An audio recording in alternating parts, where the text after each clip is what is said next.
industry and wealthy people want a right wing in the old school ways, the Republican way of thinking. Tax cuts, tax cuts, tax cuts, deregulation. There's all these things that corporations want, industry wants, really rich people want. And the left does not give them any of them. But I'm not for those things. Right. I argue so that's why I'm saying it's divorced from you. Like, I don't know what your situation is. Forget the Russians, but... In this video, Tim Pool invites Cenk Uygur of the Young Turks onto his podcast, Timcast IRL, to discuss all things politics.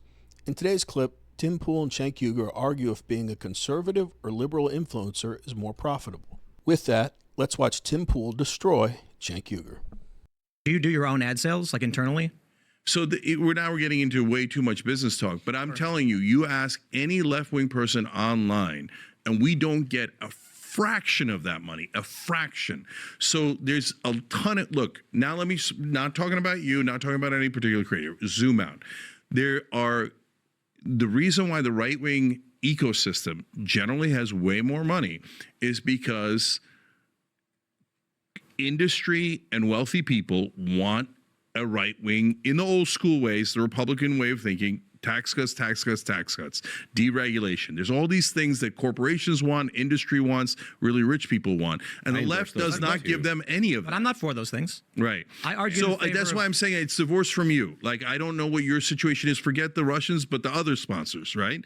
So I don't know why they're giving you, and God bless, take it. Yeah. Okay. I mean, if it's a real sponsor and they're giving you that kind of money, I'm not telling you to say no. I wouldn't say no, right? But on the left, what you guys don't see because you've never experienced is there's none of that. None of that. In the independent left. Yeah, in the independent left. I think if you look at, like I mentioned, Joe Rogan was a Bernie bro. He very much did not want to endorse Trump. And 4 years ago, he got, I think it was a $250 million podcast deal. He was on the left. He repeatedly called for. Yeah, that's not the perception.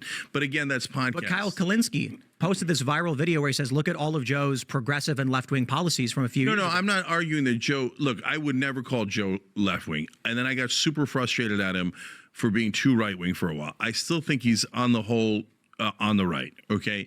Now, having said all that, his positions are all over the board, right? He's also pro-choice. Yes, you're right that he endorsed Bernie. And why did and the mainstream media can't?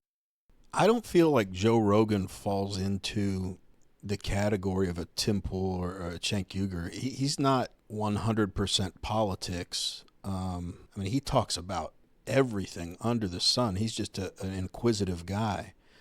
And as far as ideology, I do think Joe Rogan was on the left, but he's one of the many people they chased away with their craziness and going way too far left and humoring the far left fringe of the Democrat Party.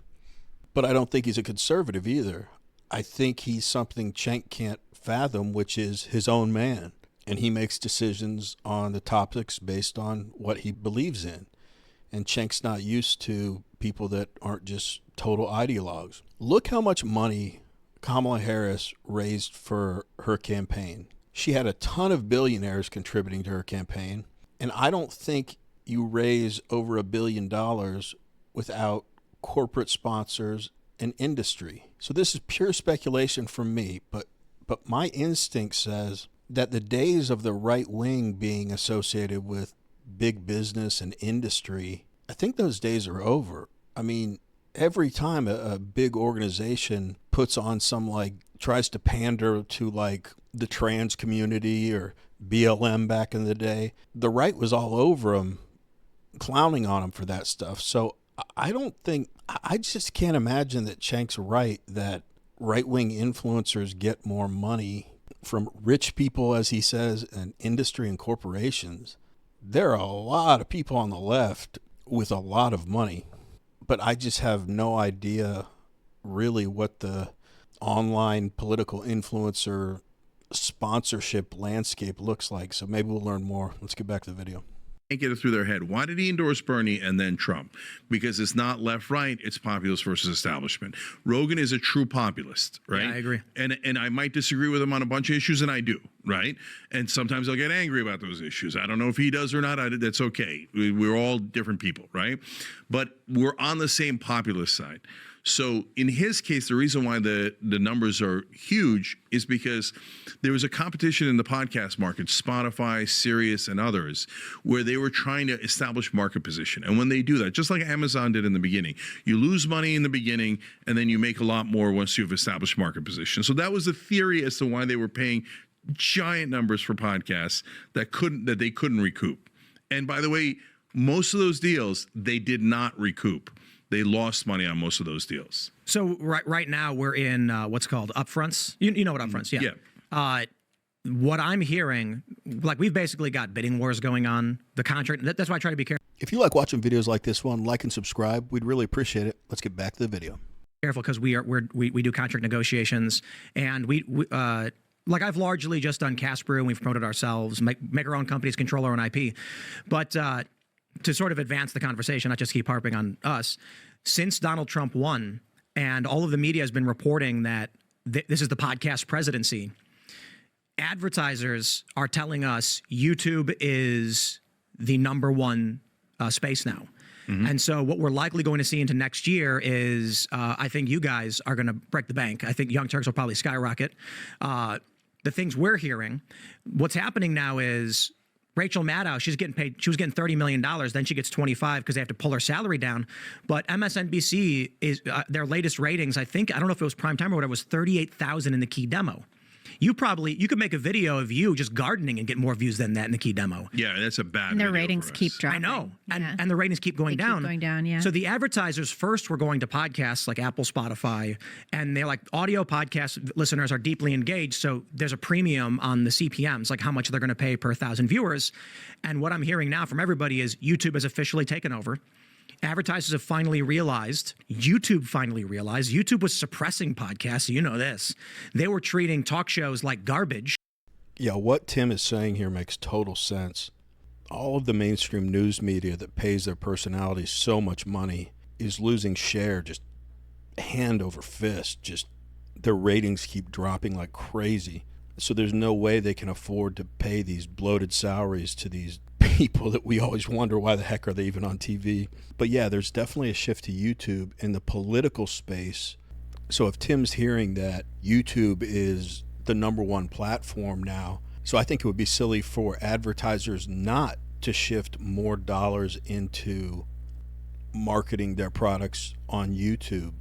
People trust the mainstream media less and less, and online political influencers, no matter which side of the aisle they're on, are in most cases, whether it's right or wrong, just give you their opinion if they comment on something, as opposed to having a scripted narrative that's been handed down to them and having to stay within the guardrails of that narrative. So the fact that they said YouTube is the #1 platform right now for political influencers, I think that's great, because the more eyes that get on YouTube and the less eyes that are on the legacy media channels, I think that's a good thing, again, no matter what side of the aisle you're on, because I think the information that you take in from someone on YouTube won't be completely unbiased, but it'll be significantly less biased than what we're used to in mainstream media. And because I believe that the right wing, while far from perfect, makes the most logical sense on most issues, I think that plays in the conservatives' favor if more people are watching YouTube and less of any of the mainstream media channels.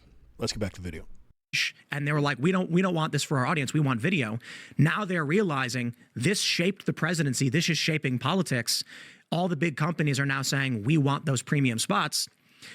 This is great news for all of the populists, independent media. The corporate press is going to collapse under their own failures. They're desperate. And what we're going to see is, for better or for worse, whatever people might think, Young Turks is going to be able to hire 100 new employees in the next year or two as advertisers start coming around and saying this is obviously where the space is at. And we're going to see the creation of massive networks with huge stars, with huge salaries emerging. So ask yourself, how do they pay Hannity, like what does he get, like 30 to 60 million? I don't know what his salary is. Yeah, it's some huge 40. number, yeah. How do they afford that? Well, their viewership used to be in the tens of millions. Yep. Made sense. Now it's all going away, and the independent channels are going to start taking pieces of that pie as advertisers look for ways to sell products. I didn't think of it, but yeah, Tim Pool is right. when he says, you know, these major networks are taking in less and less money, and as the money shifts over to YouTube, there will be money there to create like major networks with big stars, because that's where all the eyes are going. And I think unless you've had your head in the sand, you've seen that shift happening for a while now.